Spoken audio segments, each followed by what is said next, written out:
4 মাস লন্ডনে চিকিৎসা শেষে দেশে ফিরলেন খালেদা জিয়া। নেতাকর্মীদের উচ্ছ্বাস, সুস্থ আছেন জানালেন ব্যক্তিগত চিকিৎসক।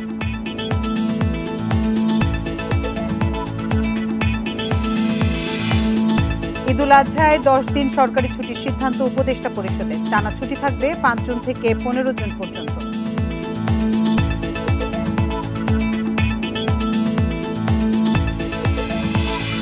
মাগুরার শিশু আসিয়া ধর্ষণ হত্যা মামলায় 2 চিকিৎসকের অজামিনযোগ্য গ্রেপ্তারি পরোয়ানা, সাক্ষী অনুপস্থিত থাকায় হয়নি শুনানি।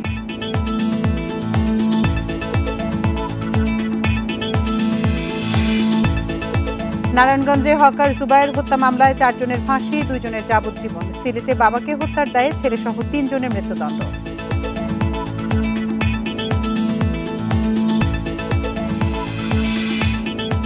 এবং কিশোরগঞ্জের পাকুন্দিয়ায় বজ্রপাতে 3 শিক্ষার্থীর মৃত্যু। স্কুল থেকে বাড়ি ফেরার পথে ঝড় বৃষ্টির কবলে।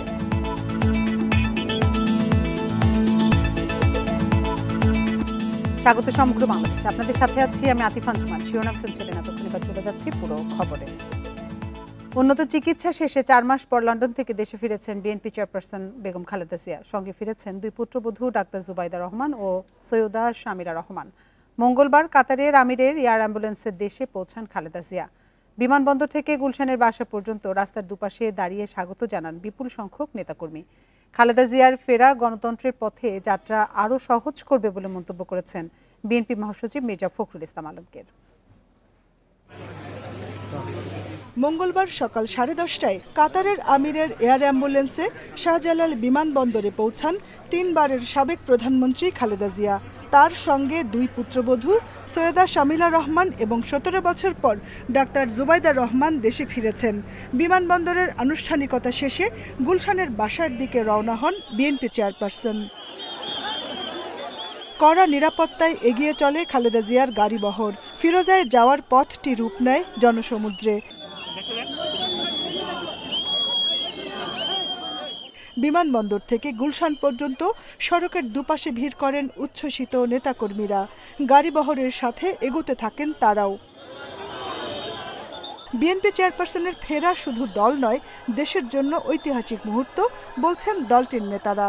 খালেদা জিয়ার এই ফেরা গণতন্ত্রের পথে বড় ভূমিকা রাখবে বলে মন্তব্য করেছেন দলের মহাসচিব মির্জা ফখরুল ইসলাম আলমগীর।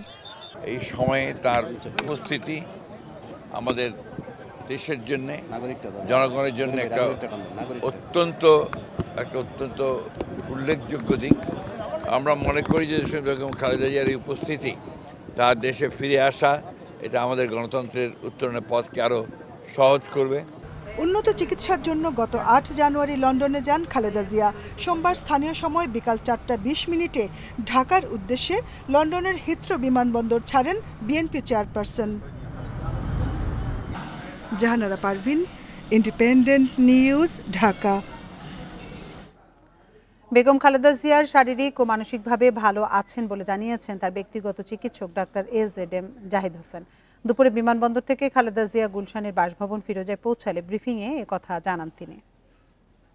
শারীরিক অবস্থা আলহামদুলিল্লাহ অনেকটুকু উনি সুস্থ আছেন এবং মানসিকভাবেও উনি অনেক স্টেবল আছেন। আপনারা ওনার সুস্থতার জন্য দোয়া করবেন এবং আমরা দেশবাসীর কাছে আবারও কৃতজ্ঞতা জানাই। বেগম খালেদা জিয়াকে বরণ করতে সকাল থেকে গুলশানে তার বাসভবন ফিরোজার সামনে ভিড় করেন নেতাকর্মীরা। প্রস্তুত করা হয়েছে বিএনপি চেয়ারপারসনের বাসভবন।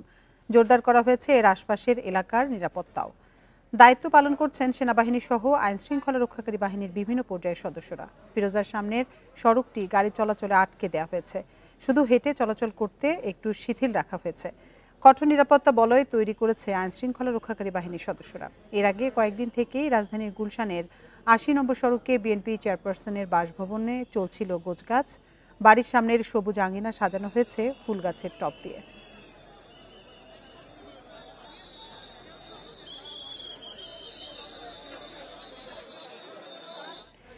এ নিয়ে আরো জানাতে বার্তাকক্ষ থেকে আমাদের সাথে যোগ দিচ্ছেন সহকর্মী নূরে আলম।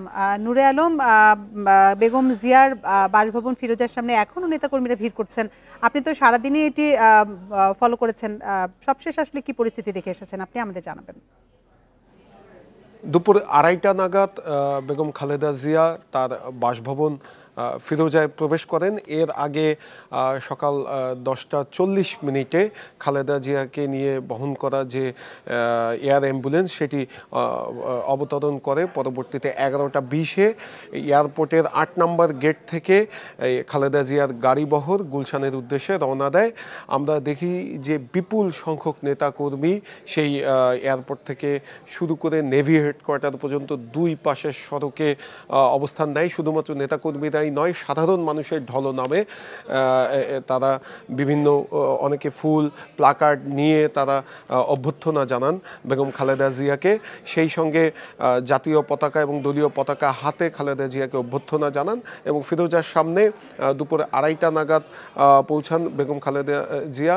এরপরে তিনি নিজে হেঁটেই তার বাসভবনে প্রবেশ করেন। এর আগে যখন চিকিৎসার জন্য তিনি যান তখন হুইল চেয়ারে করে তিনি বাসা থেকে বের হন, আর আজকে তিনি নিজে হেঁটে বাসায় প্রবেশ করেছেন। আর নেতাকর্মীরা বলছেন যে গত 16 বছরে যে স্বৈর শাসনের সবচেয়ে বেশি নিপীড়িত ছিলেন বেগম খালেদা জিয়া, তার নামে মিথ্যা মামলা দিয়ে, প্রতিহিংসা পরায়ণতার থেকে মিথ্যা মামলা দিয়ে তাকে জেলে পাঠানো হয়। এরপরে তাকে চিকিৎসা নিতে দেওয়া হয়নি। বারবার আবেদন করার পরও তাকে দেশের বাইরে সুচিকিৎসা নিতে যেতে দেওয়া হয়নি। গত 5 আগস্ট ছাত্র জনতার গণ অভ্যুত্থানের মুখে হাসিনা সরকারের পতনের পর আবার নতুন বাংলাদেশ এবং নতুনভাবে মানুষ স্বস্তির নিঃশ্বাস ফেলে। সেই সঙ্গে বিএনপির নেতাকর্মীরাও স্বাভাবিক জীবনে ফিরে আসে। এর ফলশ্রুতিতে আমরা দেখেছি যে গত জানুয়ারি মাসে বেগম খালেদা জিয়া চিকিৎসা নিতে লন্ডনে যান এবং তার যাওয়ার সময়ও বিপুল সংখ্যক নেতাকর্মী তাকে এয়ারপোর্ট পর্যন্ত দিয়ে আসে। লাখ লাখ মানুষ সেদিন সড়কে নেমে যায়। বিএনপির পক্ষ থেকে যদিও নির্দেশনা দেয়া হয়েছিল যে আজকের সড়কে না নামার জন্য, তারপরও শেষ মুহূর্তে আসলে সেই চাপ সামলানো যায়নি।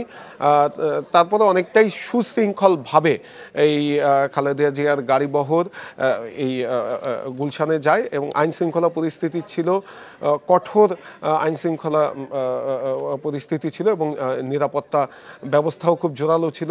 পুলিশ, র্যাব, সেনাবাহিনী থেকে শুরু করে সকল বাহিনীর সদস্যরাই নিরাপত্তার দায়িত্বে নিয়োজিত ছিলেন। তো এই ছিল আমার কাছে এখানকার সবশেষ তথ্য। বার্তাকক্ষ থেকে সবশেষ তথ্য জানাচ্ছিলেন সহকর্মী নূরে আলম।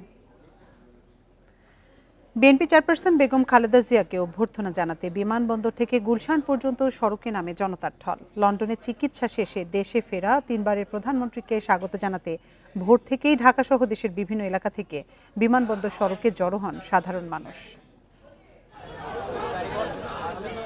বিএনপি নেতাকর্মী সহ হাজারো জনতার পদচারণায় মুখর বিমানবন্দর সড়ক। হাতে পতাকা, চোখে মুখে উচ্ছ্বাস। দলের চেয়ারপারসন সুস্থ হয়ে দেশে ফেরায় নেতাকর্মীদের মাঝে আনন্দ, স্বস্তি আর মনে জাতীয়তাবাদের অদম্য চেতনা।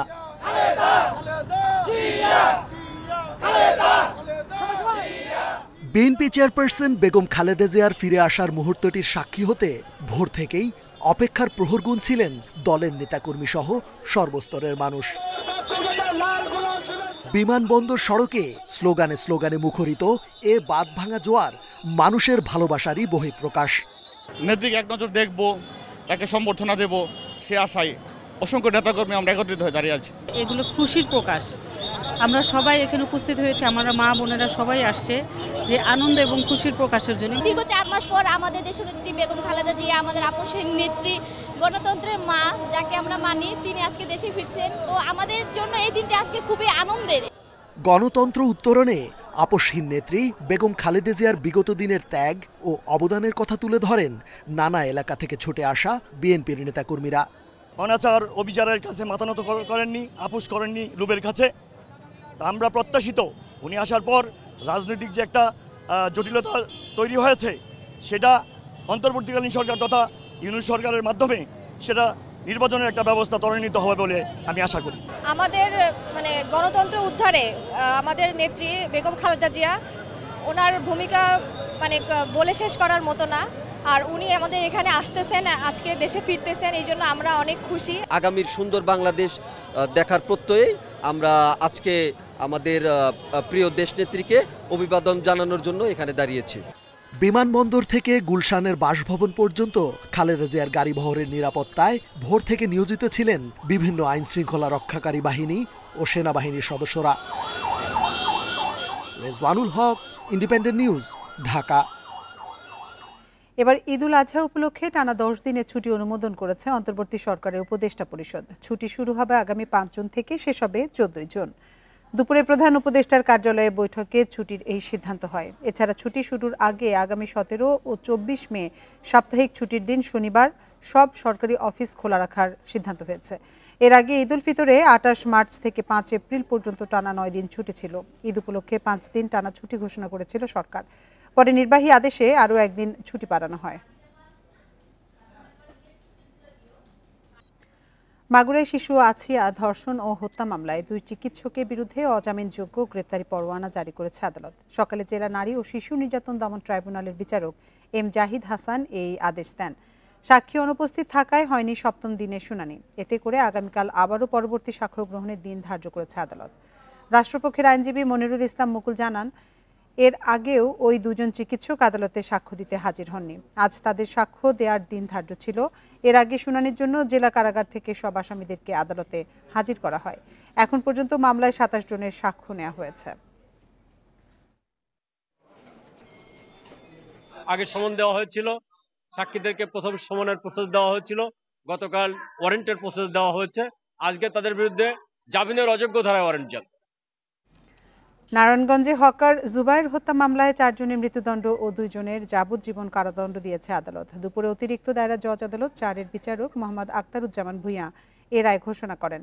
মৃত্যুদণ্ডপ্রাপ্তরা হলেন ইকবাল স্বপন, সাইমন ও সানি। যাবজ্জীবন সাজাপ্রাপ্তরা হলেন রাসেল ও হাসান। পিপি আবুল কালাম আজাদ জানান, মামলায় সাক্ষীদের সাক্ষ্য গ্রহণ শেষে আদালত এই রায় প্রদান করে। রায়ে সন্তুষ্টি জানিয়ে দ্রুত কার্যকর করার দাবি জানিয়েছে নিহতের স্বজনরা।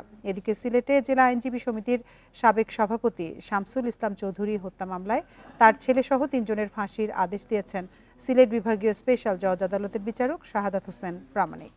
2011 সালে সম্পত্তি দখল ও অর্থ হাতিয়ে নিতে তার ছেলে মাসুদ আহমদ চৌধুরী মুন্না ও তার সহযোগীরা শামসুল ইসলাম চৌধুরীকে শ্বাসরোধে হত্যা করে। এই মামলায় মোট 8 জন আসামি ছিল, তার মধ্যে মৃত্যুদণ্ড দেওয়া হয়েছে 4 জন আসামিকে, যাবজ্জীবন দেওয়া হয়েছে 2 জনকে, আর অপর 2 জন আসামিকে খালাস প্রদান করা হয়েছে। কিশোরগঞ্জের পাকুন্দিয়ায় বজ্রপাতে ইরিনা, প্রিয়া ও বর্ষা নামে 9ম শ্রেণীর 3 শিক্ষার্থীর মৃত্যু হয়েছে। দুপুরে উপজেলার চরটেকি নামাপাড়া এলাকায় এ দুর্ঘটনা ঘটে। পুলিশ জানায়, দুপুর 12:30টার দিকে স্কুল থেকে বাড়ি ফিরছিলেন ইরিনা, প্রিয়া ও বর্ষা। এ সময় চরটেকি নামাপাড়া এলাকায় পৌঁছালে হঠাৎ ঝড় বৃষ্টির কবলে পড়ে ওই 3 শিক্ষার্থী। পরে গুরুতর আহত অবস্থায় স্থানীয়রা তাদেরকে উদ্ধার করে পাকুন্দিয়া উপজেলা স্বাস্থ্য কমপ্লেক্সে নিয়ে গেলে চিকিৎসক ইরিনা ও প্রিয়াকে মৃত ঘোষণা করেন। পরে গুরুতর আহত বর্ষাকে উন্নত চিকিৎসার জন্য শহীদ সৈয়দ নজরুল ইসলাম মেডিকেল কলেজ হাসপাতালে নেওয়া হলে তাকেও মৃত ঘোষণা করা হয়। এদিকে মিঠামইন হাওড়ে গরু আনতে গিয়ে বজ্রপাতে মোহাম্মদ কটুমিয়া নামে এক কৃষক নিহত হয়েছেন। দুপুরে উপজেলার চমকপুর হাওড়ে এ দুর্ঘটনা ঘটে।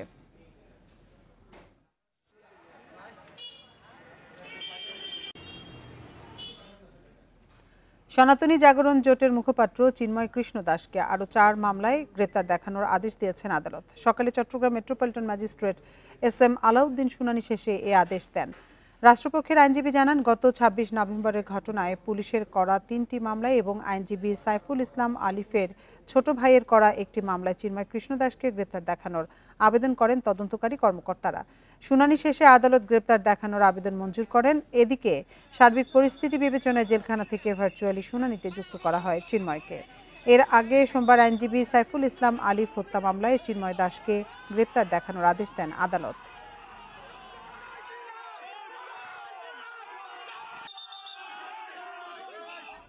লালমনিরহাট সীমান্তে আন্তর্জাতিক আইন লঙ্ঘন করে বিএসএফের কাঁটাতারের বেড়া নির্মাণ, গুলিবর্ষণ, হত্যা, নির্যাতন ও অপহরণের ঘটনায় শঙ্কা এলাকাবাসী। বিএসএফের আগ্রাসী অবস্থানের কারণে ব্যাহত হচ্ছে সীমান্ত এলাকার কৃষিকাজ। অনাকাঙ্ক্ষিত ঘটনা ও বিরোধ এড়াতে স্থানীয়দের সীমান্তে নিয়মকানুন সম্পর্কে সচেতন করছে প্রশাসন ও বিজিবি। লালমনিরহাট সীমান্তে বিএসএফের আন্তর্জাতিক আইন লঙ্ঘন করে কাঁটাতারের বেড়া নির্মাণ এবং গুলিবর্ষণ, হত্যা ও নির্যাতনের ঘটনায় আতঙ্কে এলাকাবাসী। সীমান্ত পেরিয়ে গরু বা পণ্য আনার অভিযোগ তুলে প্রায় ঘটছে বিএসএফের অনুপ্রবেশ ও ধাওয়া পাল্টা ধাওয়ার ঘটনা। এর ভুক্তভোগী হচ্ছেন নিরীহ গ্রামবাসীরাও।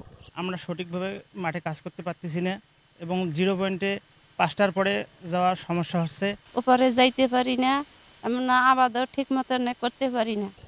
গত 2 এপ্রিল সীমান্ত এলাকায় চা বাগানে ছবি তুলতে গেলে 2 জনকে ধরে নিয়ে যায় বিএসএফ। পরে বিজিবির প্রতিবাদে সেদিনই তাদের ফেরত দেওয়া হয়। 17 এপ্রিল হাতিবান্ধা সীমান্তে ঘাস কাটার সময় স্থানীয় হাসিবুল ইসলামকে গুলির পর তুলে নিয়ে যায় বিএসএফ। এসব ঘটনায় গোটা লালমনিরহাট সীমান্তে আতঙ্কিত মানুষ। আমাদের অনেক ক্ষেত খামার আছে, হ্যাঁ, ওদের দেখলে কেন আমরা সরিয়েছি। আমরা খেতে কাজ করতে গেলে ওরা অনেক অত্যাচার করে এবং আমাদের অনেক গুলিদুরও করে। আমরা ওই জন্যই এখন খুব ভয়ে থাকি বর্তমান। এ বিষয়ে গণমাধ্যমে বক্তব্য না দিলেও বিভিন্ন ঘটনায় পতাকা বৈঠকের মাধ্যমে সমস্যার সমাধান ও সীমান্তে নিরাপত্তা নিশ্চিতে কাজ করছে বিজিবি। পাশাপাশি সীমান্তে 3 ফুটের বেশি লম্বা ফসল আবাদ না করা এবং সীমান্ত আইন সম্পর্কে জনগণকে সচেতন করছে বিজিবি ও জেলা প্রশাসন। কৃষি অফিসের মাধ্যমে, উপজেলা নির্বাহী অফিসারের মাধ্যমে, আমাদের এখানকার আইন শৃঙ্খলার মিটিংয়ে, তারপর আমাদের কোর কমিটির মিটিং হয়, সেগুলোতে আমরা মানুষকে, কৃষকদেরকে সচেতন করি। রংপুর বিভাগের জেলাগুলোর মধ্যে লালমনিরহাটের সাথে ভারতের সীমান্ত সবচেয়ে দীর্ঘ। গত 5 বছরে 280 কিলোমিটার সীমান্তে বিএসএফের গুলিতে নিহত হয়েছেন 19 বাংলাদেশি। Independent news. বরিশাল বিশ্ববিদ্যালয়ের উপাচার্যের অপসারণের দাবিতে শাটডাউন কর্মসূচি দিয়েছে শিক্ষার্থীরা। দাবি আদায়ে দুপুরে প্রশাসনিক ভবনের সব দপ্তরে তালা ঝুলিয়ে দেন তারা। এ সময় বিক্ষোভ শেষে শিক্ষার্থীরা জানান, সুচিতা শারমিন স্বৈরাচারী মনোভাব নিয়ে বিশ্ববিদ্যালয় পরিচালনা করছেন। শিক্ষার্থীদের কোনো দাবি পূরণ না করে উল্টো তাদের বিরুদ্ধে মামলা করা হয়েছে। পরে ক্যাম্পাস থেকে কফিন মিছিল নিয়ে উপাচার্যের বাসভবনের সামনে যান আন্দোলনকারীরা। এ সময় উপাচার্যকে দ্রুত অপসারণ করা না হলে কঠোর কর্মসূচির হুঁশিয়ারি দেন তারা। শিক্ষকদের লাঞ্ছনাকারীদের বিচার দাবিতে কুয়েটের 3য় দিনের মতো সব ধরনের একাডেমিক কার্যক্রম বন্ধ রেখেছেন শিক্ষক সমিতি। এতে করে বন্ধ রয়েছে সকল ক্লাস পরীক্ষা। সংকট নিরসনে বিশ্ববিদ্যালয়ের নতুন উপাচার্য শিক্ষকদের সাথে আলোচনা করলেও কোনো সমাধানে আসতে পারেনি প্রশাসন। অপরদিকে শিক্ষকদের কাছে সাধারণ ক্ষমা চেয়ে খোলা চিঠি দিয়েছেন শিক্ষার্থীরা। এর আগে গতকাল জড়িতদের 7 কার্যদিবসের মধ্যে বিচার সহ 5 দফা দাবিতে প্রশাসনিক কার্যক্রম থেকে বিরত থাকার ঘোষণা দেয় শিক্ষক সমিতি। এছাড়া কুয়েট নিয়ে সামাজিক যোগাযোগ মাধ্যমে অপপ্রচারকারীদের শাস্তির দাবি জানান তারা।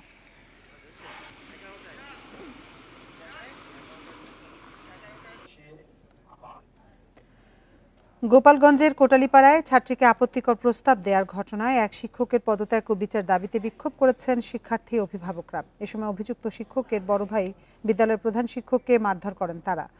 উপজেলার মান্দ্রা রাধাগঞ্জ ইউনাইটেড ইনস্টিটিউশনে এ ঘটনা ঘটে। বিক্ষুব্ধরা জানান, দীর্ঘদিন বিদ্যালয়ের প্রধান শিক্ষক নাসির উদ্দিনের ভাই বিজ্ঞান বিভাগের শিক্ষক সাইফুদ্দিন কাজল বিভিন্ন শ্রেণীর ছাত্রীদের আপত্তিকর প্রস্তাব দিয়ে আসছিলেন। এর মধ্যে সোমবার রাতের একটি কল রেকর্ড সামাজিক যোগাযোগ মাধ্যমে ছড়িয়ে পড়লে ক্ষোভে ফেটে পড়েন শিক্ষার্থী অভিভাবক। এর জেরে সকাল থেকে বিক্ষোভ শুরু করেন তারা। এ সময় বিদ্যালয়ে যাওয়ার পথে মারধরের শিকার হন প্রধান শিক্ষক।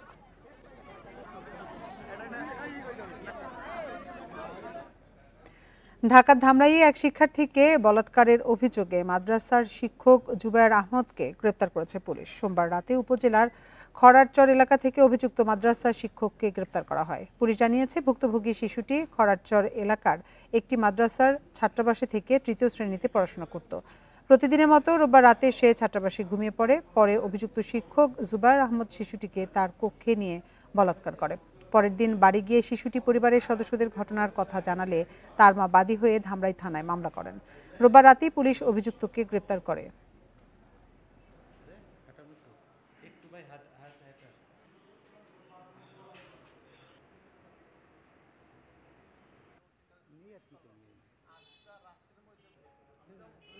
সংবাদ প্রাপ্তির সাথে সাথে আমরা ঘটনাস্থলে যাই এবং ভিকটিমকে উদ্ধার করি। পরবর্তীতে আমরা উক্ত আসামিকেও অ্যারেস্ট করতে সক্ষম হই এবং ইতিমধ্যেই আমরা মামলা গ্রহণ করেছি। আর আসামিকে কোর্টে সোপর্দ করা হবে। ছাত্র জনতা হত্যার একাধিক মামলার আসামি আশুলিয়ার যুব মহিলা লীগ নেত্রী শাহনাজ পারভীন শোভাকে গ্রেপ্তার করেছে পুলিশ। রাজধানী দিয়াবাড়ি থেকে তাকে গ্রেপ্তার করা হয়। শাহনাজ পারভীন শোভা ধামসোনা ইউনিয়ন যুব মহিলা লীগের সাবেক সাধারণ সম্পাদক ছিলেন।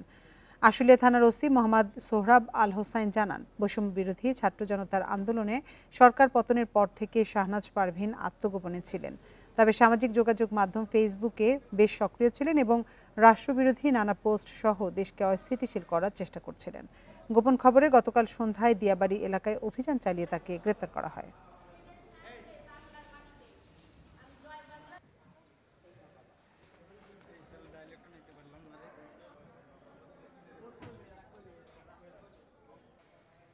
এবং আত্মগোপনে থেকে এই আশুলিয়া সহ আমাদের ঢাকা মেট্রোর যে উত্তরা থানা এলাকা আছে ওই এলাকায় জটিকা মিছিলের সে অর্থের যোগানদাতা এবং প্রত্যক্ষ পরোক্ষভাবে সেই মিছিলগুলোতে সে নেতৃত্ব দিয়ে আসছিলেন।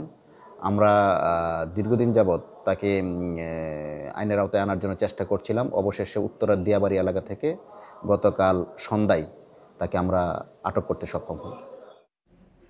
পরিবারের আপত্তি থাকায় সাভারে জুলাই গণ অভ্যুত্থানে নিহত শহীদ শ্রাবণ গাজীর মরদেহ ময়না তদন্তের জন্য কবর থেকে তোলেনি প্রশাসন।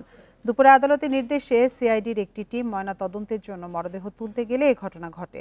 নির্বাহী ম্যাজিস্ট্রেট সাদিয়া আক্তার জানান, গত ৫ আগস্ট ছাত্র আন্দোলনে সাভার বাসস্ট্যান্ডে গুলিতে নিহত হন শ্রাবণ গাজী। পরে তার মরদেহ স্বজনেরা ময়না তদন্ত ছাড়াই কেন্দ্রীয় গোপ্রজনন ও দুগ্ধ খামারের কবরস্থানে দাফন করেন। এ ঘটনায় নিহতের বাবা বাদী হয়ে থানায় মামলা করলে তদন্তভার পরে সিআইডির ওপর। আদালতের নির্দেশে আজ সিআইডির একটি টিম ময়না তদন্তের জন্য সাভারে আসলে মরদেহ কবর থেকে তুলতে আপত্তি জানায় স্বজনরা। পরে মামলার বাদী নিহতের বাবার এ বিষয়ে অনাপত্তি লিখিত দিলে প্রশাসন ও সিআইডির টিম মরদেহ না তুলে চলে যায়।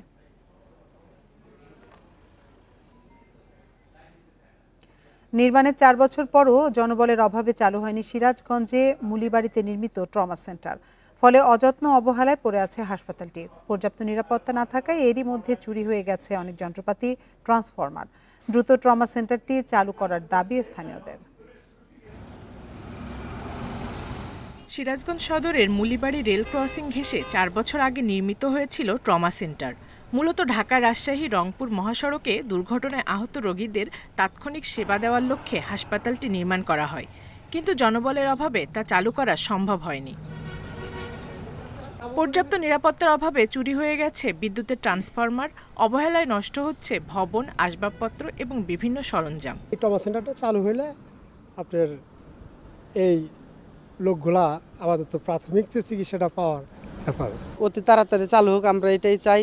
জেলা স্বাস্থ্য বিভাগের চাহিদায় স্থানীয় স্বাস্থ্য প্রকৌশল অধিদপ্তরের কারিগরি ও স্বাস্থ্য মন্ত্রণালয়ের আর্থিক সহযোগিতায় হাসপাতালটি নির্মাণ করা হয়, অথচ জনবল নিয়োগে কোনো উদ্যোগ নেওয়া হয়নি। তবে ট্রমা সেন্টারটি চালু করার জন্য কাজ চলছে বলে জানিয়েছে স্বাস্থ্য অধিদপ্তরের পরিচালক।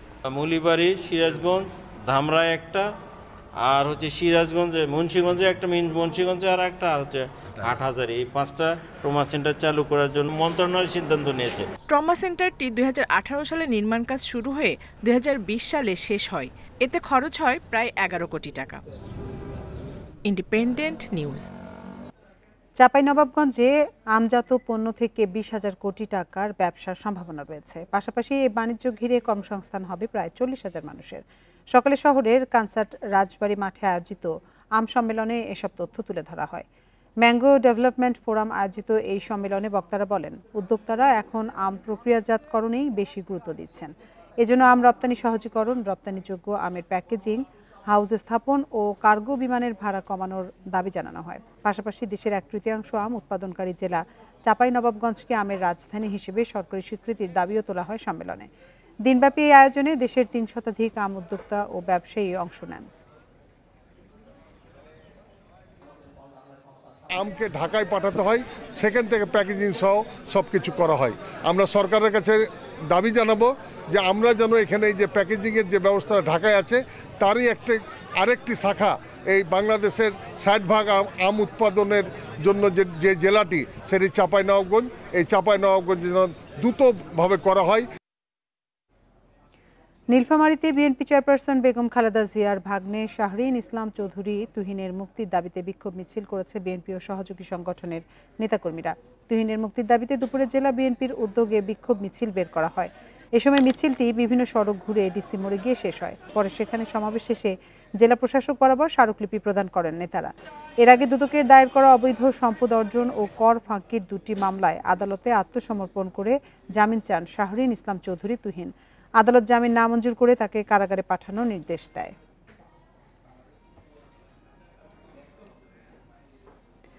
পিরোজপুরের ভান্ডারিয়ায় স্ত্রী ও শাশুড়িকে কুপিয়ে হত্যার অভিযোগ উঠেছে বাদল খান নামে এক যুবকের বিরুদ্ধে। গতরাতে উপজেলার ধাওয়া গ্রামে এ ঘটনা ঘটে। পুলিশ জানায় বাদল খান 20 দিন আগে চতুর্থ বিয়ে করেন ভুক্তভোগী চম্পা বেগমকে।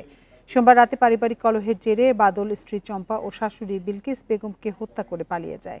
এ ঘটনায় বাদলের দ্বিতীয় স্ত্রীর 2 সন্তান পালিয়ে পাশের বাড়িতে আশ্রয় নেয়। পরে স্থানীয়রা গিয়ে তাদের উদ্ধার করে পুলিশে খবর দেয়।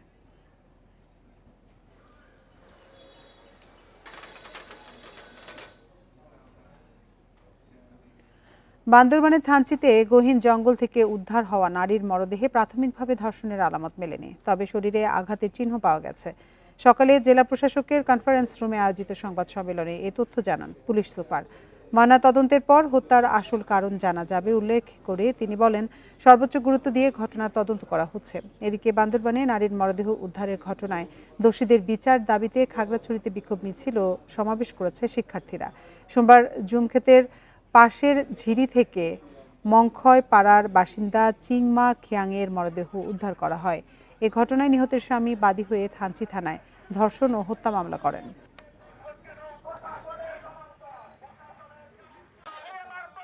সর্বোচ্চ গুরুত্ব সহকারে দেখা হচ্ছে এই মামলা যাতে সঠিক তদন্ত হয়, তার জন্য আমরা পুলিশ প্রশাসন, জেলা প্রশাসন আমরা এটা সর্বোচ্চভাবে নিয়েছি এবং এই মামলাটি ওসি নিজেই এটা তদন্ত করবে। চট্টগ্রাম সিটি কর্পোরেশনের 41টি ওয়ার্ডে বছরে 2,57,000 টন প্লাস্টিক বর্জ্য উৎপাদন হলেও এর 73% সংগ্রহ করে পুনর্ব্যবহার হচ্ছে। তবে শতভাগ সংগ্রহ না হওয়ায় তা পরিবেশে বিরূপ প্রভাব ফেলছে। মঙ্গলবার নগরীর রেডিসন হোটেলে সিটি কর্পোরেশন সহ বিভিন্ন অংশীজনদের সাথে আয়োজিত কর্মশালায় গবেষণায় এসব তথ্য উপস্থাপন করা হয়। এতে প্রধান অতিথি ছিলেন প্রিমিয়ার বিশ্ববিদ্যালয়ের উপাচার্য অধ্যাপক SM নসরুল কাদের।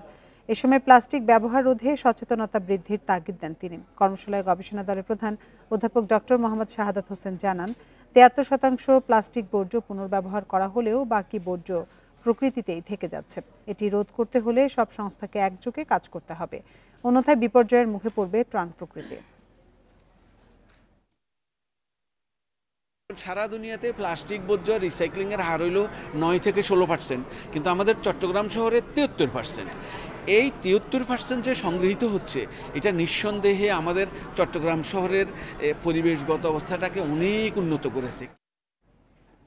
সুন্দরবনে অভিযান চালিয়ে বনদস্যু করিম শরীফ বাহিনীর 2 সদস্যকে অস্ত্রগুলিসহ গ্রেপ্তার করেছে কোস্টগার্ড। দুপুরে মোংলা কোস্টগার্ড পশ্চিম জোনের chief staff officer Sanjib Kumar De press ব্রিফিংয়ে তথ্য জানান। গ্রেপ্তারকৃতদের বিরুদ্ধে অস্ত্র আইনে মামলার পর আদালতের মাধ্যমে তাদের কারাগারে পাঠানো হয়েছে। এর আগে সোমবার বিকেলে সুন্দরবনের শিবসা নদীর আদাছড়ি এলাকায় অভিযান চালিয়ে সাদ্দাম খান ও আব্বাস মোল্লাকে গ্রেপ্তার করে কোস্টগার্ড। এ সময় তাদের কাছ থেকে উদ্ধার করা হয় 2টি 1 বন্দুক, 1টি শটগান, 23 রাউন্ড তাজা গুলি, 204 রাউন্ড গুলির খোসাত, 28টি মোবাইল ফোন, 11টি ওয়াকি টকি চার্জার, 2টি নৌকা ও অস্ত্র তৈরি সরঞ্জামাদি সহ বিপুল পরিমাণ দেশি অস্ত্র। কোস্টগার্ড পশ্চিম জোন কর্তৃক সুন্দরবনের শিবসা নদী সংলগ্ন আদাছড়ি এলাকায় একটি বিশেষ অভিযান পরিচালনা করে। তারা দীর্ঘদিন যাবৎ কুখ্যাত ডাকাত করিম শরীফের সঙ্গে ডাকাতি এবং ডাকাত দলকে অস্ত্র, গোলাবারুদ এবং রসদ সরবরাহ করে সহযোগিতা করে আসছে। নরসিংদীর রায়পুরায় গোষ্ঠীগত দ্বন্দ্বের জেরে 2 দলের সংঘর্ষে 1 জন নিহত হয়েছেন। এই ঘটনায় আহত হয়েছেন বেশ কয়েকজন। সকালে উপজেলার নজরপুর এলাকায় এই ঘটনা ঘটে। পুলিশ ও স্থানীয়রা জানান, আধিপত্য বিস্তার ও গোষ্ঠীগত দ্বন্দ্বের জেরে উপজেলা যুবলীগ নেতা আবিদ হাসান রুবেল ও রায়পুরা পৌর আওয়ামী লীগের সহসভাপতি হারুনা রশিদের সমর্থকদের মধ্যে দীর্ঘদিন ধরে হামলা মামলা চলে আসছে। আজ ভোরে আবারও 2 পক্ষের লোকজন সংঘর্ষে জড়ায়। এ সময় প্রতিপক্ষের হামলায় সাইফুল ইসলাম ঘটনাস্থলে নিহত হন। চাঁদপুরে 36 টাকা কেজি দরে ধান এবং 49 টাকা কেজি দরে চাল সরকারিভাবে সংগ্রহ কার্যক্রম শুরু হয়েছে। সকালে জেলা খাদ্য গুদাম থেকে একসাথে 8 উপজেলায় এই কার্যক্রমের উদ্বোধন করেন জেলা প্রশাসক মোহাম্মদ মহসিন উদ্দিন। প্রশাসন জানায়, এবছর চাঁদপুরে 36 টাকা কেজি দরে 4,370 মেট্রিক টন ধান এবং 49 টাকা কেজি দরে 9,467 মেট্রিক টন সিদ্ধ চাল কেনা হবে। এসব ধান চাল কেনার জন্য 13 জন চুক্তিবদ্ধ মিলার নির্ধারণ করা হয়েছে। এদিকে কৃষি ব্যতীত অন্য কোনো অসাধু উপায় অবলম্বন করে ধান সংগ্রহ করলে আইনানুগ ব্যবস্থা নেওয়া হবে বলে হুঁশিয়ারি দেন জেলা প্রশাসক মোহাম্মদ মহসিন। আর আমাদের জেলা সংগ্রহ কমিটির মিটিংয়ে আমাদের সিদ্ধান্ত হয়েছে, আমরা ধান কেনার ক্ষেত্রে অবশ্যই ধান চাষিক যে কৃষক আছে তাদের প্রত্যয়ের মাধ্যমে আমরা ধানটা ক্রয় করবো, যাতে কোনো সুবিধাভোগী বা দালাল চক্র এখানে অনুপ্রবেশ করতে না পারে। আর এই ছিল সমগ্র বাংলাদেশের আজকের আয়োজনে। ইন্ডিপেন্ডেন্ট টেলিভিশনের সব খবরে বিস্তারিত জানতে চোখ রাখুন ফেসবুক, ইউটিউব এবং এক্সে। এতক্ষণ সাথে থাকার জন্য ধন্যবাদ সবাইকে।